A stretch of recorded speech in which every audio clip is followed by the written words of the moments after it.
When did the hiccups first start? They started about 10 weeks ago. And can you remember the occasion? What were you doing when they started?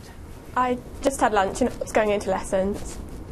And you instantly, I mean, we're already getting an impression of how frequent the hiccups are. Have they always been at the same frequency? Just talk us through what it's been like. They normally are the same, but when I'm in sleeping, when I'm in a deep sleep, I don't. Even sort of in a light sleep, I do start up again. Well, Dr. Brian Hope, obviously we can see and hear the hiccups there. I mean, what are hiccups? We don't normally hear of them being so prolonged, do we? No, I mean, most of us sometimes get a little bit of a bout of hiccups, but long, intractable hiccups like this are quite unusual. It's where your diaphragm actually goes into spasm, and actually that noise that we make is where you close your glottis off and basically just raise your pressure in your lungs, and it gives you that noise that Emily's suffering from now. Emily, it's really difficult. It must have been so hard for you, just relentlessly hiccuping as you are. What's it been like? They are really tiring, and they also hurt my throat because the constant movement would always sort of tire me out. But then it does, the air going up my throat does irritate it. And what about remedies? I mean, obviously you must have tried everything by now. Give us an idea of the things you've tried.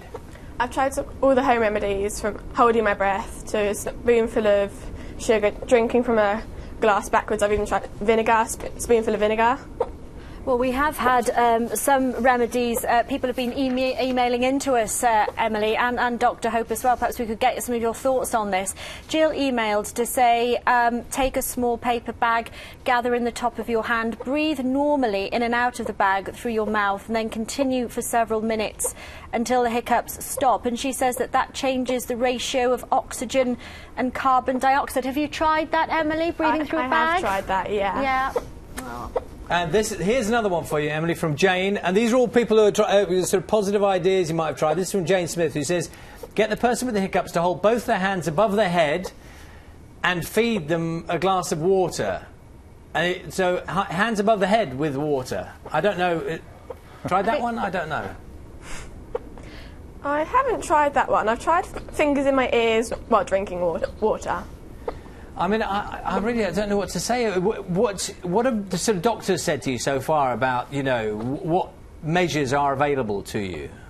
I've had lots of tests. I've had chest x-ray, MRI, I've had a gastric emptying study, blood tests, lots of tests, and they've all ruled out the major things that could be causing it.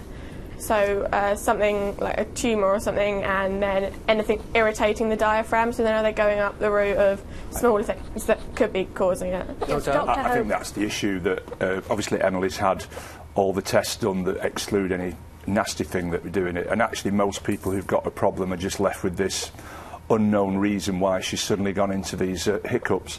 I mean, the good news is that in the vast majority of cases, it does settle, normally just spontaneously. So, although it's 10 weeks and it's obviously very distressing, the outlook is quite positive, and probably it's just something that Emily has to sort of accept will go in its own time. Well,